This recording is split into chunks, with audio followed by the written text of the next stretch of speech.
کتنی بڑی بات ارشاد فرمائی، فرمایا لا تقنطوا من رحمت اللہ، تم نے میری رحمت سے نا امید نہیں ہونا۔ اللہ کی رحمت سے نا مالک کیا ملے گا؟ فرمایا ان اللہ یغفر الذنوب جمیعا، اللہ سارے گناہ معاف فرما دے گا۔ تو جن لوگوں کو اللہ کی رحمت پر، نبی کریم علیہ السلام تشریف فرما ہے، امام غزالی نے لکھا ایک بدو آ گیا، دیہاتی سادہ آدمی، سادے بندے بھی سادے ہوتے ہیں، ان کا بھی اپنا طرز زندگی ہوتا ہے۔ تو بدو آ گیا، سادہ آدمی تھا، آتے ہی السلام علیکم لے کے نا تو کوئی بات ہی نہیں کی، سیدھا سیدھا ہی کہتا یا رسول اللہ صلی اللہ علیہ وسلم یہ بتائیں قیامت کے دن حساب کس نے لینا ہے؟ حضور فرمانے لگے بھائی یہ تو بڑی صاف سی اور مختصر سی اور سادہ سی بات ہے، حساب تو اللہ تعالیٰ نے لینا ہے۔ اب اس نے جو لفظ کہے، اللہ کے حبیب کی آنکھوں میں آنسو آ گئے، کہنے لگے اگر اللہ نے حساب لینا ہے پھر انشاءاللہ کرم ہی ہوگا۔ تو حضور فرمانے لگے تمہیں یہ امید کس طرح ہے؟ تو عرض کرنے لگے یا رسول اللہ کریم جب غالب آتا ہے تو معاف ہی کرتا ہے۔ جب کریم کا غلبہ ہوتا ہے نا، کریم بندہ جب کسی پہ قبضہ کر لے تو پھر معاف کرتا ہے، تو اللہ تو سب سے بڑا مہربان ہے۔ وہ بات کی اور اگلا جملہ ہی کوئی نہیں کہا، وہ چلے گئے۔ تو حضور علیہ السلام نے اب اس بات پر رزلٹ دیا، فرمانے لگے کریم محبوب بندہ سادہ تھا، بات بہت بڑی کر گیا ہے، بڑی بات کر گیا، سادہ آدمی۔ میرے عزیز، اللہ کی رحمت پر جن لوگوں کو امید ہو، انہیں موت سے ڈر، اور پھر جن کو محبوب کی ملاقات کا شوق ہو نا، ہم نے جان دے دی وعدہ دیدار پر، ہم سے وعدہ کیا گیا تھا کہ تم مرو گے نا تو تمہیں دیدار ملے گا، تو ہم نے جان ہی دے دی وعدہ دیدار پر، جان ہی دے دی وعدہ دیدار پر۔ اور پھر فرماتے ہیں نقد اپنا دام ہو ہی جائے گا، فرماتے ہیں ہم نے جان دی ہے اس وعدے پر کہ وہ ملے گا، تو امید ہے کہ یہ سودا ادھار نہیں، جیسے ہی قبر میں جائیں گے سامنے حضور کی زیارت نصیب ہو جائے گی۔ اس لیے لحد میں بھی عشق رخ شاہ کا داغ لے کے چلے، اندھیری رات سنی تھی سو چراغ لے کے چلے۔ یہ حدیث آپ نے بھولنی نہیں، یہ تنہائیوں میں یاد رکھنے کی روایت ہے، یہ تنہائیوں میں پڑھنے کی روایت ہے۔ یہ اپنے ذوق کو تازہ، جو لوگ کہتے ہیں نا وجد سرور کیف میں جانا چاہتا ہوں، وہ مشکات شریف کی اس حدیث کو دیکھے۔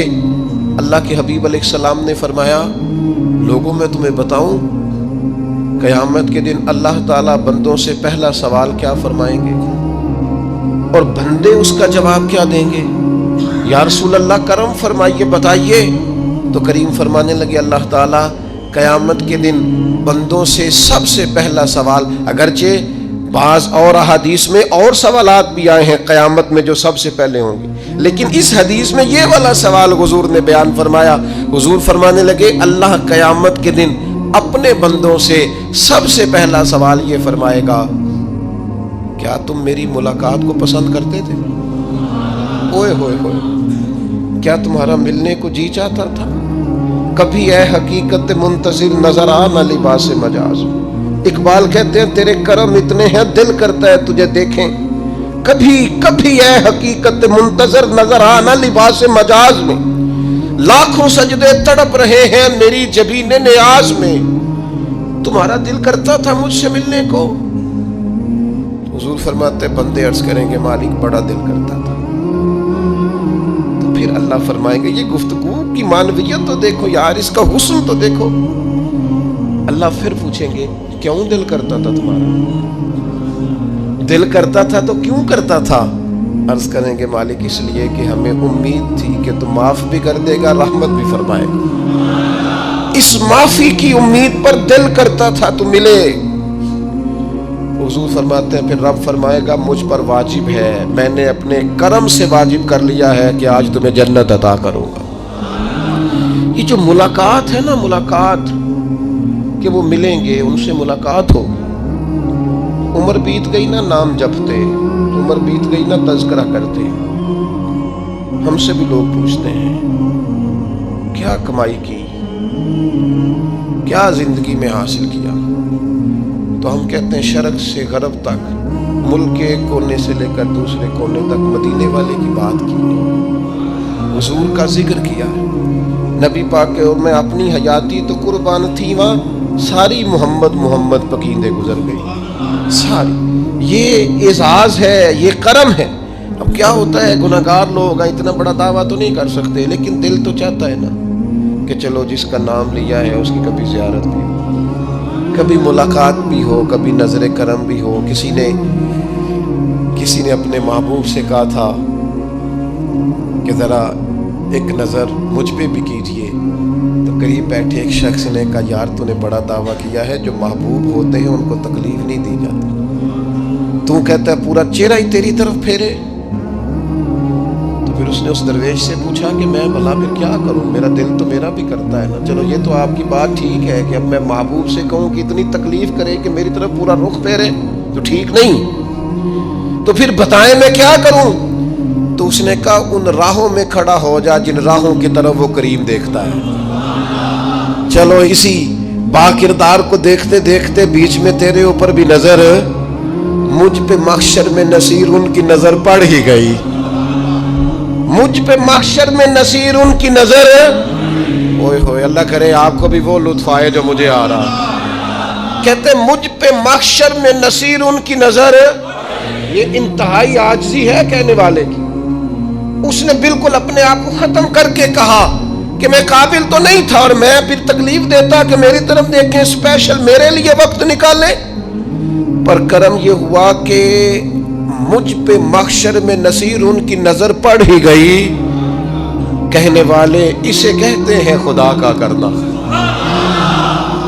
کہنے والے اسے کہتے ہیں خدا کا کرنا. اللہ نے کیا کہ نظر مجھ پر پڑ ہی گئی، اور جب پھر پڑ گئی تو تیری ایک نظر کا کمال ہے اور میری زندگی کا سوال ہے. بس جب پڑ گئی تو سو پھر پڑ گئی. موت سے وہ بندہ کبھی نہیں ڈرتا جسے ملاقات کا شوق ہو. ملنا چاہے داتا علی اجمیری سے اور موت سے ڈرے، ملنا چاہے حضرت غوث پاک جیلانی سے اور پھر موت سے ڈرے. زندگی گزری ہو علی علی کرتے پھر موت سے ڈرے. عمر بھر سیدنا عثمان غنی کی سخاوت کی بات کی ہو اور پھر جنت میں جا کے ان سے ملنے کا شوق پیدا نہ کرے. ساری زندگی سیدنا فاروق کا عدل بیان کیا ہو، ساری زندگی ان کے انصاف کا تذکرہ کیا ہو، پوری امت کو بتایا ہو کہ اگر جینا چاہتے ہو تو عمر کے رستوں پر چلو، اور پھر یہ موت سے ڈرے اور مر کے جناب فاروق اعظم کی زیارت کو پسند نہ کرے. جسے صدیق کی وفائیں یاد ہو، جنہیں جناب ابو بکر صدیق کا عشق یاد ہو، وہ پھر ان کی زیارت نہ کرنا چاہے اور ساری عمر حضور کی نعت پڑھی ہو. مانا نہیں آتا تھا پھر بھی کہا بلغ العلا بکمالہ کشف الدجا بجمالہ حسنت جمیع خصالہ صلو علیہ والہ. سے نہیں ترجمہ آتا تھا پر جب بھی کو پڑھتا تھا یہ بھی جھومتا تھا مولا یا صلی وسلم دائماً.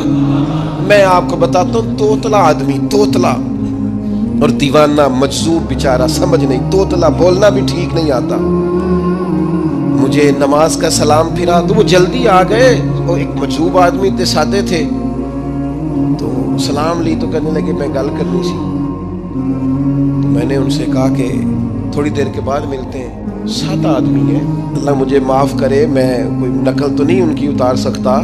اس زبان کو ہم توتلی نہیں کہتے، ہم اس زبان کو بلالی زبان کہتے ہیں. یہ بڑی خوبصورت زبان ہوتی ہے. یہ جو توتلے لب و لہجے ہوتے ہیں نا، وہ جب بچہ پوری طور پہ اماں نہیں کہہ سکتا، توتلا ہوتا ہے، تو کوئی مزہ آتا ہے اماں کو اماں کہلوانے میں. جب وہ پوری طور پر باپ کو بابا نہیں کہہ سکتا اور توتلا ہوتا ہے تو کوئی مزہ آتا ہے کہنے میں. وہ جب دادی نانی دادا کہتا ہے تو دادے کا دل کرتا ہے یہ 100 بار کہے، کیونکہ اسے کہنا نہیں نہ آتا. لیکن اس توتلاہٹ میں جو اس کو لطف آتا ہے. مجھے بڑے لوگ آ کے شعر سناتے ہیں، میں نے بڑے خوشگلو نعت خانوں سے زندگی میں سنا ہے. وہ صاحب میرے پاس آئے اور میں نے کہا بعد میں ملیں گے. تو سادہ آدمی ہے، مجذوب ہے، پورا شعور نہیں رکھتا. مجھے کہنے لگا مصطفیٰ جان رحمت کے بعد، مصطفیٰ جان رحمت پہ لاکھوں سلام کے بعد، یعنی مانا یہ تھا کہ سلام کے بعد. تو اب بڑے بڑے سریلے بندوں سے بھی بندہ سنتا ہے، میرا دل کرے. اور میں نے جان بوجھ کے ان سے کہا دوبارہ کیا آج ذرا، کیونکہ توتلے تھے نا. میں نے کہا تو کہنے لگے مصطفیٰ جان رحمت پہ لاکھوں سلام کے بعد. او میرے عزیز یاد رکھو